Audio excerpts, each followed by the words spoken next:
온순히 인도하시리로다. 아멘. 이맘때가 되면요, 우리 모두는 올 한 해 또 살아온 그 발자취를 돌아다 봅니다. 그러면서 잘했다, 또 셀프 칭찬을 할 수도 있고요. 대개는 올해 왜 이랬을까 하는 후회와 또 내년에는 좀 더 잘해보자 라는 다짐을 하기도 하죠. 저도 이맘때면 그렇습니다. 그러면서 꼭 우리 교회의 발자취를 한번 생각을 합니다. 처음 개척을 했었을 때는요, 기대감이 컸었습니다. 정말로 많은 우여곡절 끝에 교회가 세워졌고요. 또 교회가 세워지니까 또 엄청난 실현, 교회를 정말로 뒤흔드는 큰 파도가 닥쳤었죠.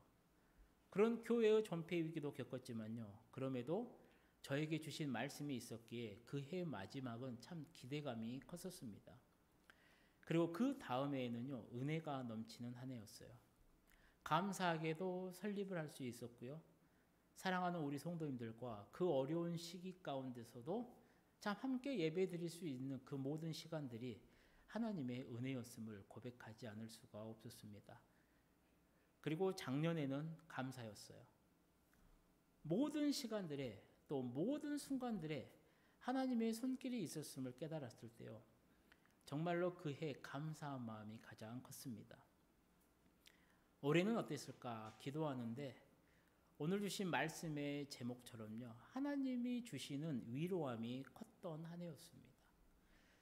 교회를 위해 기도하는데 참 고생했다 위로해 주셨고요, 또 잘 버텼다라고 위로해 주셨습니다. 그리고 그냥 있는 모든 것들이 고맙다라는 위로함을 주셨을 때요, 하나님 앞에 참 죄송한 마음이 컸었습니다. 오늘 2024년 마지막 주일, 하나님의 말씀 앞에 앉아있는 우리 성도님들의 가슴속을 채우고 있는 감정은 무엇입니까? 모든 성도님들마다 다 다를 겁니다.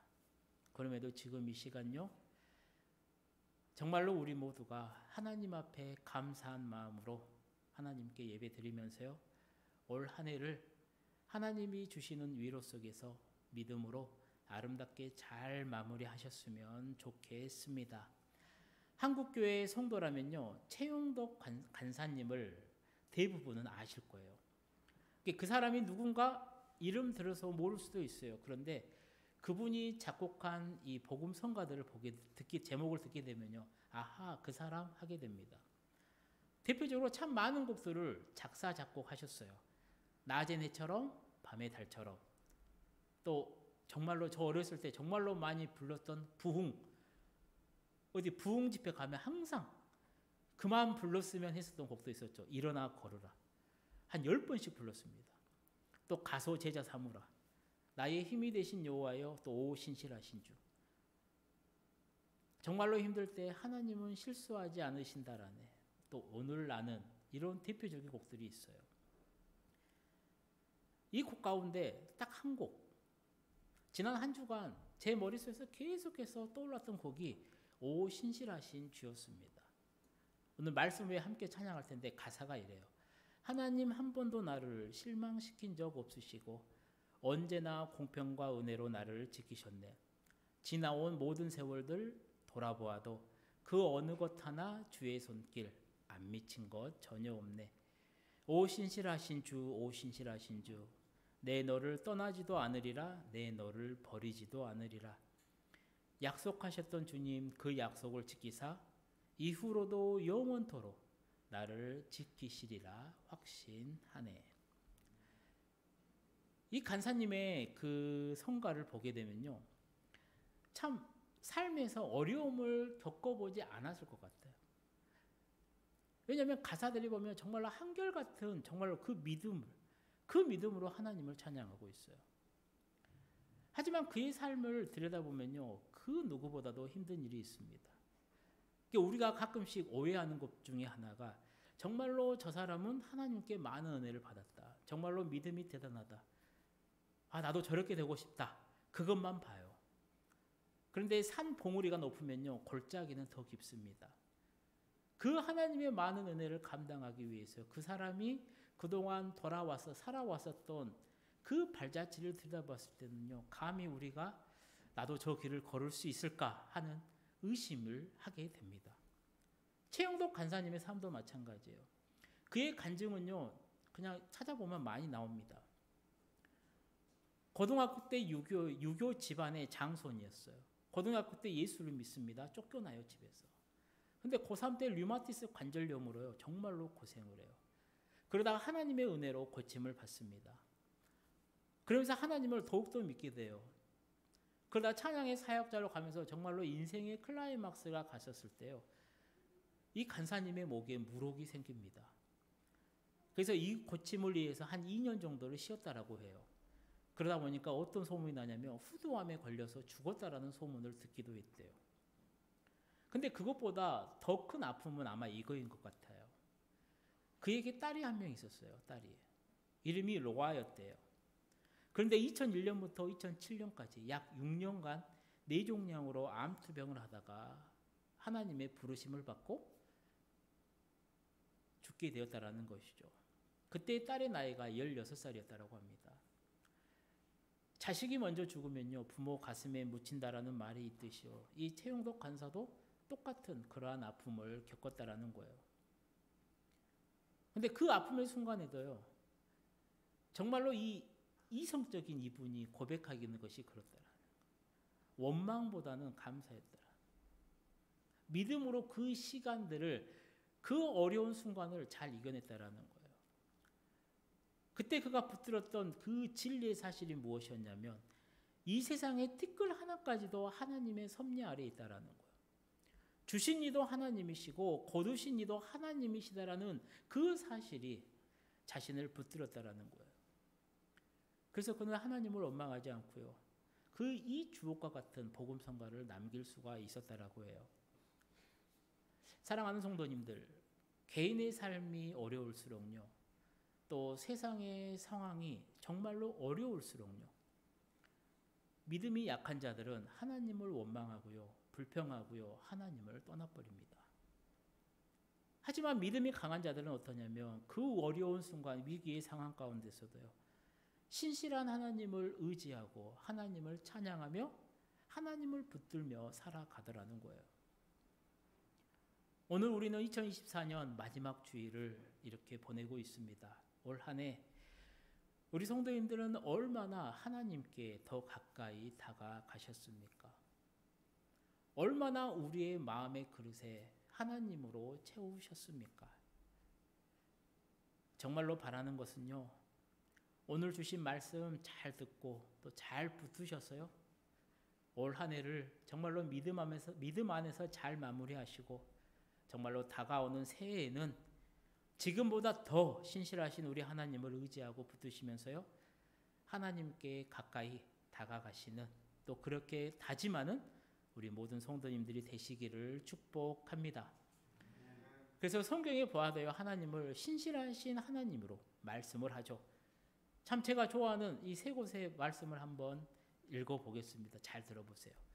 돈을 사랑하지 말고 있는 바를 족한 줄로 알아. 그가 친히 말씀하시기를 내가 결코 너희를 버리지 아니하고 너희를 떠나지 아니하리라 하셨느니라. 너희는 강하고 담대하라. 두려워하지 말라. 그들 앞에서 떨지 말라. 이는 내 하나님 여호와 그가 너와 함께 가시며 결코 너를 떠나지 아니하시며 버리지 아니하실 것임이라. 내 평생에 너를 능히 대적할 자가 없으리니 내가 모세와 함께 있었던 것 같이 너와 함께 있을 것임이니라. 내가 너를 떠나지 아니하며 버리지 아니하리니. 아멘. 사랑하는 성도님들, 제가 읽어드린 이 하나님의 말씀에 정말로 내 마음속에서부터 아멘이라고 고백하실 수 있기를 축복합니다. 올 한 해를 돌아다보면요, 우리는 참 어려움 가운데 살아왔음을 고백하지 않을 수가 없죠. 경제적으로 또 정치적으로 정말로 혼란이 많았던 한 해였습니다. 뭐 해마다 이런 기사는 나오는 것 같아요. 자영업자들이 정말로 올해처럼 힘들었던 적은 없었다 라고 말할 정도로 뭐 해마다 어려웠었지만요, 올해도 어려웠었던 한 해였습니다. 정치적으로는 어떻습니까? 2024년이라고 하는 이 시기에 비상계엄이 선포됩니다. 정치인을 잡아 가두라고 하고요. 헌정사상 처음으로 대통령과 국무총리가 탄핵되는 초유의 이 사태가 발생하는 엄청난 혼란 가운데 서 있습니다. 교회는 또 어떨까요? 여전히요, 코로나 여파로 힘들어하는 교회들이 많습니다. 정말로 교회의 문을 닫히고 교회가 이렇게 없어지는 곳도 많아요. 성도들의 수가 줄어버립니다. 이제는 교회에 나와서 예배드리지 않아요. 코로나로 인해서 온라인 예배가 이제 익숙해지다 보니까, 또 편하다 보니까요, 비가 오거나 날이 굳으면요, 교회 성전에 모여서 예배드리는 숫자가 팍 줄어버린다라고 합니다. 그냥 집에서 유튜브로, 아니면 어디를 가면서 유튜브로 드린다라는 거예요. 거기에 대해서 거기에 더해 교회에 대한 이미지는 갈수록 안 좋아집니다. 전에는 교회 밖에서 교회를 봤을 때 안 좋았는데요, 이제는 교회 안에서 교회를 바라보는 성도들의 시선이 안 좋아지는 경우도, 그래서 실망하는 경우도 참 많은 한 해였다라는 거예요. 이렇게 성도들이 경제적으로 또 영적으로 어려운 가운데 있다 보니까 교회도 어려운 가운데 처해져 있었던 한 해였습니다. 그럼에도 위로가 되는 사실은 무엇이냐면요, 그렇게 분명 힘든 한 해를 살아왔지만요, 돌아보면 그 어려움 가운데서도 하나님이 함께해 주셨다라는 사실인 겁니다. 사랑하는 성도님들, 하나님이 저와 여러분과 함께해 주셨습니다. 하나님이 우리 교회에 함께해 주셨기에 오늘 우리가 이렇게 감사하게도 2024년 송년주일 예배를 드릴 수가 있었다라는 겁니다. 또 분명한 사실은 하나님이 우리나라와 이 세계 가운데도 함께해 주셨다라는 사실인 거죠. 정말로 우리는 힘든 상황에서도요, 그러므로 우리가 해야 될 것은 무엇이냐면, 정말로 이 힘든 상황 가운데서도 하나님을 향해서 원망이나 불평하지 마시고요, 이 어려움 가운데서도 함께해 주셨음에 감사하고 서로 위로해 주며 용기를 주는 그러한 말을 더 자주 해야 될 거라는 겁니다. 사랑하는 성도님들, 하나님은 힘든 한 해를 보내며 마지막 주일을 맞는 우리에게 서로 위로하라는 말씀을 주셨습니다. 우리 오늘 본문 1절 말씀을 다 함께 읽어보도록 하겠습니다. 너희의 하나님이 이르되 너희는 위로하라, 내 백성을 위로하라. 아멘. 지금 이 말씀을 받은 이스라엘 백성들의 상태는 어땠냐면요, 이 말씀은요, 유다 백성들이 바벨론 포로로 끌려간 지 약 한 50년이 지난 때였어요. 바벨론 포로 생활 가운데 있었던 때입니다. 내가 겪은 일이 아니기 때문에, 우리가 겪은 일이 아니기 때문에 포로 생활이 어떨지 솔직히 실감은 잘 나지 않아요. 근데 특히 우리나라는 일제 강점 치하에 있었기 때문에요, 조금만 상상력을 동원해 보면요, 이 포로기의 시기가 얼마나 힘들었는지요, 아마 잘 이해가 되실 겁니다. 오늘은 거기에서 신앙적인 면만을 좀 살펴보려고 하는데요, 50년 동안 포로 생활, 이 바벨론 포로 시기에 있다 보니까 유대 민족들이 자신의 신앙에 따라서요, 정말로 다양한 모습을 보여주더라는 거예요. 먼저는 부정적인 유형들이 나와요. 부정적인 유형들이. 첫 번째는 뭐냐면요, 하나님의 능력에 대해서 회의하는 자들이 나와요. 그들은 자신이 믿고 있는 하나님이 바벨론이 믿고 있었던 신, 이 마루둑이라고 하는 신한테 졌다라는 겁니다. 하나님은 위대하고 하나님은 정말로 전지전능한 줄 알았는데, 그때 당시의 싸움은 뭐냐면 나라와 나라의 대결이 아니라 그들이 믿는 신과 신들의 대결로 생각을 했어요. 그러다 보니까 마루둑이 더 하나님보다 센 거 아니야 라는 생각을 하게 되죠. 그런 생각을 하고 있었는데 그들이 바벨론으로 끌려옵니다. 그리고 바벨론에 와서 그들이 무엇을 보느냐, 그 엄청나고 웅장하고 화려하게 지어진 마루둑 신전을 보게 돼요. 그래서 첫 번째 유형이 어떻게 되느냐, 하나님은 능력이 없구나라고 생각을 해버리더라는 거예요. 두 번째는요, 하나님의 능력은 인정을 해요. 근데 하나님이 우리를 사랑하지 않기 때문에 그들이 포로로 끌려왔다라고 생각하는 자들이 생기더라는 거예요. 이들의 생각은 무엇이냐면 하나님이 과거의 하나님이라는 거예요. 과거의 엄청난 능력으로 우리를 지켜주셨고 인도해 주셨고 보호해 주시는 하나님인 건 알겠어요. 근데 현재는요 무기력하다라는 거예요. 자기 백성들을 돌보지 않아요. 그냥 무관심하게 지켜보시는 분이 하나님이시다라고 생각을 해버린다는 거예요. 세 번째는요, 아버지가 신포도를 먹어서요 아들이 이가 시리다라고 말한다는 거죠. 이상하잖아요. 아빠가 신포도주를 먹어요. 근데 아들이 이빨이 시리대요. 이게 무슨 말이냐면 모든 죄는요, 모든 것은 조상들의 죄 때문이라는 거예요. 근데 왜 조상들이 죄를 지었는데 우리가 환난을 받아야 되는지 모르겠다라는 거예요. 그게 하나님을 원망하는 것이죠. 이게 모든 것은 내 탓이 아니라는 거예요. 다른 사람 탓이라는 거예요. 저 사람 탓이고 이 사람 탓을 하자니 나랑 같이 있잖아요. 그러니까 이 모든 것들은 다 조상 탓이라고 돌려버리더라는 거예요. 네 번째는요, 하나님이 능력도 없어요. 사랑도 없어요. 자신의 잘못들도 다 인정하지 않고 있어요. 하나님이 너무 가혹하다라는 거예요. 어떻게 우리한테 이렇게 대할 수 있냐라는 거예요. 이 사람들 생각이 이랬겠죠. 우리가 하나님께 얼마나 예배 많이 드렸는데요. 우리가 하나님께 얼마나 헌금 많이 했는데요. 하나님 하라는 거 내가 얼마나 다 했는데 왜 우리가 이런 걸 해야 되냐. 하나님 당신은요. 자, 이러면 안 된다라는 거예요. 이렇게 항변하는 사람들이 나타나더라. 이런 부정적 유형들을 보게 되면요, 처녀가 애를 베도 할 말은 많다라는 거예요.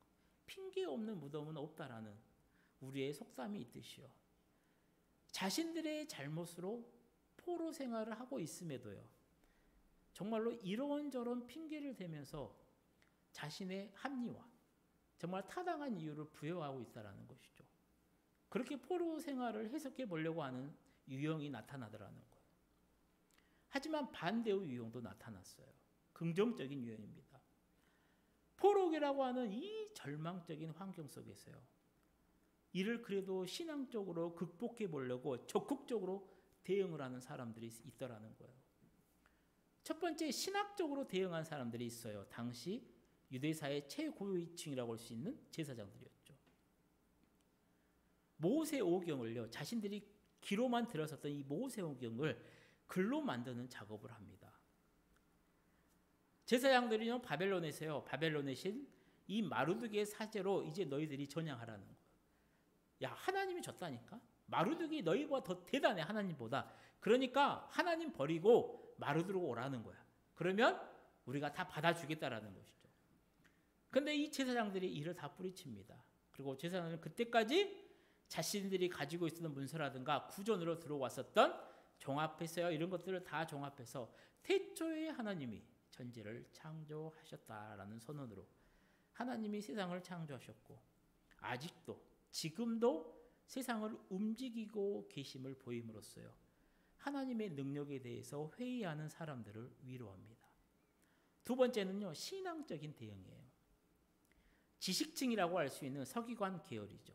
이들이 무엇을 하냐면 이스라엘 그 역사서를 편찬을 합니다. 우리가 가지고 있는 이 여호수아부터 열왕기 하에 이르는 정말로 이스라엘 정착기에서 포로기까지 그 역사를 기록하면서요, 현재 이 고난 속에서 하나님이 정말로 우리에게 바라는 것은 너희가 절망하고 포기하고 주저앉는 것이 아니라 정말 회개해야 된다라고 선포를 하더라는 겁니다. 그래서 유다 백성들이 회개를 통한 하나님의 구원 역사를 곧 체험하게 될 것이다라는 희망의 메시지를 이 역사를 통해서 선포를 합니다. 세 번째 대응은 무엇이냐면요, 백성의 삶에서 어떻게 보면 제사장과 서기관은요, 약간 백성들의 삶과는 거리가 멀어요. 그게 정치인이라고 보면 돼요. 늘 국민을 위해서 이야기를 하는데요, 와닿지는 않아요.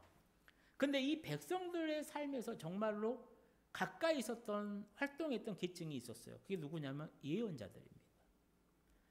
예언자들은요, 유대인들에게 내 죄를, 자신들의 죄를 회개하고 하나님의 구원의 역사에 동참할 것을 이 당시에 선언을 합니다. 우리가 잘 알고 있는 예스겔 선지자라든가 예레미야 선지자라든가 오늘 본문을 기록한 이사야 선지자들이 대표적이죠. 네 번째들은 이제 개별 활동이죠. 시인들의 활동이에요.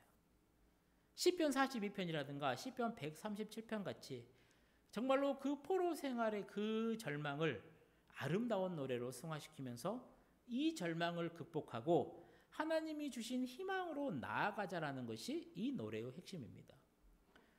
대표적인 시 우리 시편 42편 5절 말씀을 함께 읽어보도록 하겠습니다. 내 영혼아 내가 어찌하여 낙심하며 어찌하여 내 속에서 불안해하는가. 너는 하나님께 소망을 두라. 그가 나타나 도우심으로 말미암아 내가 여전히 찬송하리로다. 아멘. 이렇게 각 분야에서요 정말로 사람들이 최선의 노력을 다한 결과 포로기의 이 절망이라고 하는 이 먹구름이 어느 정도 거칠 수가 있었다라는 것이죠. 사랑하는 성도님들, 오늘 우리가 겪고 있는 삶의 문제 또한 마찬가지일 겁니다. 내가 겪는 삶의 어려움은요 사람마다 다 달라요. 그런데 그것을 대하는 방법에 따라서요 차이는 모두 다 날 거라는 거예요. 내 상황이 어렵기 때문에, 내 상황이 힘들기 때문에 하나님을 불신하고 하나님을 불평하고 원망하면서 하나님한테 모든 죄를 전가시키는 이런 사람이 있는가 하면요, 반대로 지금 내 어려운 상황은 하나님의 심판이라는 그 결과라고 확신하고요, 말씀으로, 기도로, 정말로 거룩한 삶으로 전환해서 더욱 경건하게 살아가려고 노력하는 사람도 있을 거라는 겁니다. 오늘 말씀 앞에 앉아있는 우리 성도님들은 어떤 유형이십니까? 하나님이 오늘 우리에게 주신 말씀은요, 바벨론 이 포로지에 있는 백성들을 위해서요, 이사야 선지자가 예언하는 말씀입니다. 본문 1절에서 11절까지를 잘 보게 되면요, 딱 세 가지의 메시지를 전해요. 첫 번째는 뭐냐면 하나님이 주시는 위로와 희망의 말씀이라는 거예요. 하나님이 주시는 위로와 희망의 말씀이에요. 본문 1절에서 2절은요, 하나님은 하늘에서 나는 소리를 통해서요 그의 선지자에게 무엇이라고 말하냐면 하나님의 백성, 내 백성을 위로하라라고 명령을 해요. 왜 위로하라 하냐면요, 2절에 나와 있는 것처럼요, 고통의 시간이 곧 끝날 거라는 거예요. 하나님의 구원의 그 큰 역사가요 곧 이르게 될 것이기 때문에 그 장엄한 선언을 선포하라라고 말한다는 겁니다. 그리고 이어지는 3절에서 5절 말씀에서도요 하늘에서 나는 소리가 있죠. 여기서 하나님의 백성이 바벨론에서 해방될 때 이스라엘까지 사막의 대로가 뚫려서요 하나님의 백성이 장차 지나갈 그 길을 예비하게 될 것이다라고 구체적으로 선언한다는 겁니다. 사막을요 대로처럼요, 이스라엘 백성들이 출애굽에 있을 때요 홍해를 육지처럼 건너게 해주셨던 것처럼 바벨론에서 예루살렘까지 그 사막의 길을 평탄한 길처럼 만들어주고 열어주겠다라는 희망의 메시지라는 겁니다.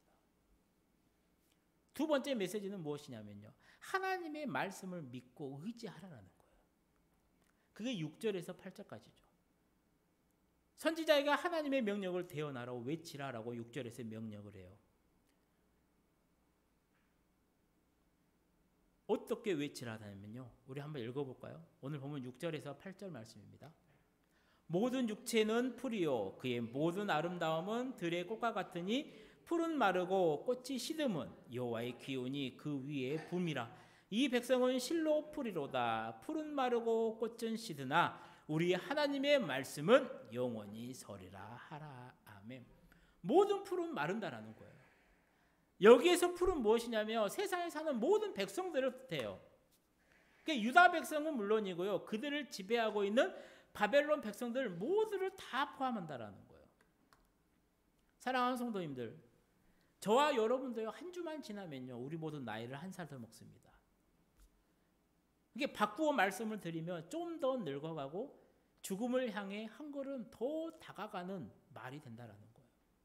이게 순식간이라는 것이죠. 이렇게 머리가 휘어지고 주름이 생기고 이렇게 늙은 거, 이게 인생이라는 겁니다. 그래서 그 앞에 조금씩 더 가까이 다가갈 때 언제 시간이 이렇게 갔지? 사람들은 다 그래요. 다 변해요. 어제가 다르고요, 오늘이 다르고요, 또 내일이 다를 겁니다.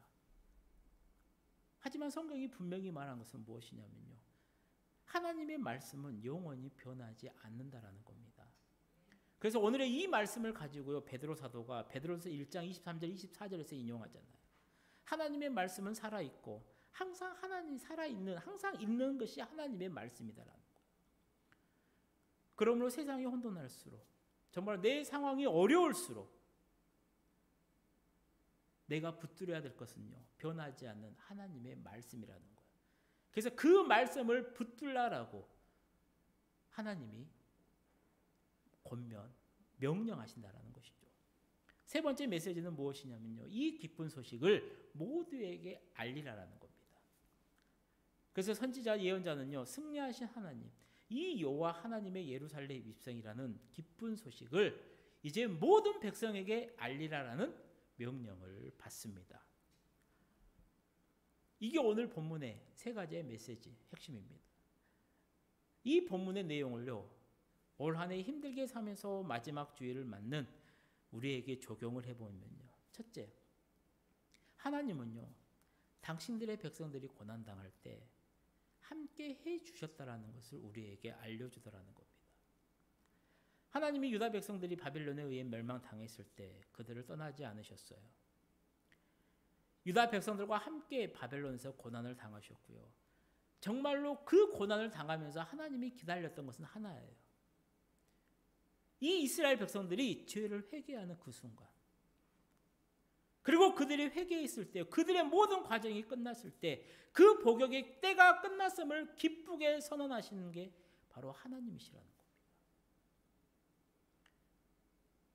오늘도 마찬가지입니다. 지금 우리의 하나님도요, 우리와 함께 고난을 받고 계세요. 지금 하나님이 오늘 또 우리가 이 한국교회와 함께 비난을 받고 계신다라는 겁니다. 그래서 예수님은 지금도 우리와 함께 신음을 하고 계신다라는 것이죠.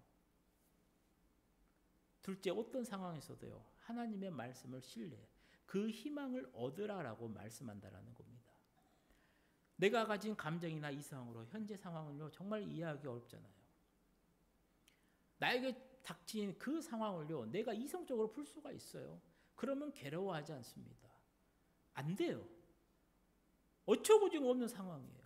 말도 안 되는 정말로 날벼락입니다. 그렇기 때문에 사람들이 힘들어하고 괴로워하고 어려워하는 겁니다. 성경이 분명히 말해요. 모든 사람에게는 그때가 있어요. 그때 너는 하나님을 원망할 거냐, 하나님을 의지할 거냐. 오늘 본문이 우리에게 주는 말씀은, 메시지는 뭐냐면요, 하나님을 불평하고 하나님을 원망하고 하나님을 비난하고 하나님께 모든 책임을 전가시키는 것이 아니라 네가 가지고 있는 믿음으로 하나님을 보라라는 겁니다. 네가 가진 믿음으로 하나님의 말씀을 붙들라라는 겁니다. 그리고 그 믿음으로 이 역경을 이겨내보라라는 겁니다. 사랑하는 성도님들, 정말로 분명한 사실이 뭔지 아십니까?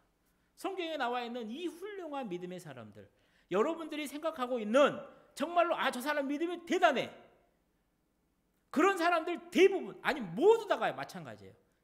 신앙인들에게요, 환경이 좋았던 적이 있은 줄 아십니까? 없어요. 신앙인들에게 환경이 좋았던 적은 한 번도 없었습니다. 만약에 이 신앙인들에게 환경이 좋았을 때가 있었다? 그때는요, 신앙적으로 타락했을 때입니다. 하나님보다 돈을 의지했을 때고요, 믿음보다는요, 술을 의지했을 때예요.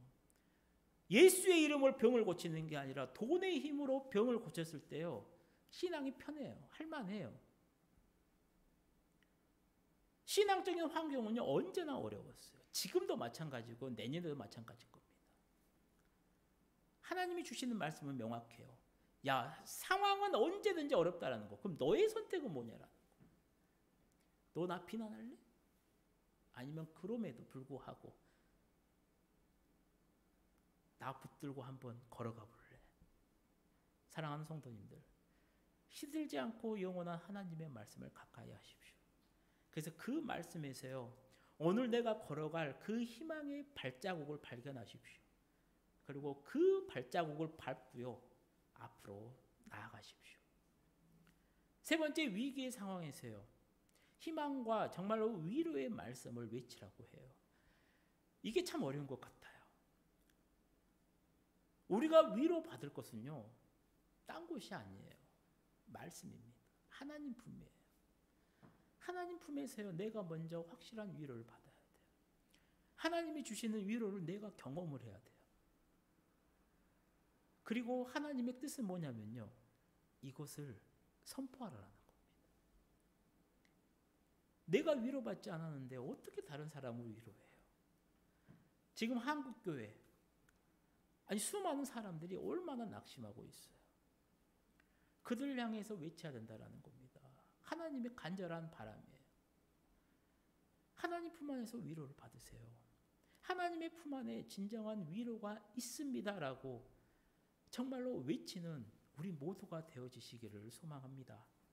이제 말씀을 마치려고 해요. 사랑하는 성도님들, 세상이 힘들 때요, 또 가정이나 개인적인 상황이 힘들 때요, 우리 자칫하면요, 정말로 하나님을 향해 원망하고 불평하고, 심지어는요, 교회를 떠나거나 믿음을 포기할 수도 있어요. 제발 부탁드립니다. 그런 잘못 범하지 마세요. 그런 어리석은 선택 제발 하지 마십시오. 지금도 하나님은요, 나와 함께 하십니다. 주일마다 하나님 품에 안겨 위로를 받으시고요, 정말로 주님 바라보면서 주님이 주시는 그 평안을 회복하시기를 축복합니다. 그래서 나아가서 신실하신 하나님 품으로 나오라. 이제 교회 나와라. 그 하나님 안에서 위로를 받으라라고 외치는 우리 성도님들이 되어주시기를 소망합니다. 올 한 해 정말로 수고 많으셨습니다. 고생하셨습니다. 하나님께서도 여러분들의 그 수고와 노력, 그 믿음과 헌신을 잘 아실 겁니다. 오늘 드리는 이 예배를 통해서요, 정말로 하나님이 주시는 그 풍성한 은혜와 위로 속에 위로가 우리 성도님들의 심령 가운데 넘쳐나시기를 축복합니다. 나아가 2025년도에도 늘 주님과 동행하면서 주님이 주시는 위로 속에 하루하루 행복하게 신앙생활하는 우리 모든 성도님들이 다 되시기를 주님의 이름으로 간절히 축원드립니다. 기도하시겠습니다. 사랑하는 하나님 아버지, 올 한 해도 하나님의 은혜로 이렇게 송년 주일 예배를 드릴 수 있음에 감사드립니다. 올 한 해를 되돌아보면서 나에게 베풀어 주신 그 하나님의 은혜에 더욱 감사하고, 힘들고 어려울 때마다 위로해 주셨던 그 은혜에 더욱 감사할 수 있는 믿음을 우리 모두에게 허락하여 주옵소서. 그래서 내년에는 예수님 때문에 더 행복하고 더 감사할 수 있는 많은 일들이 넘쳐나는 행복한 한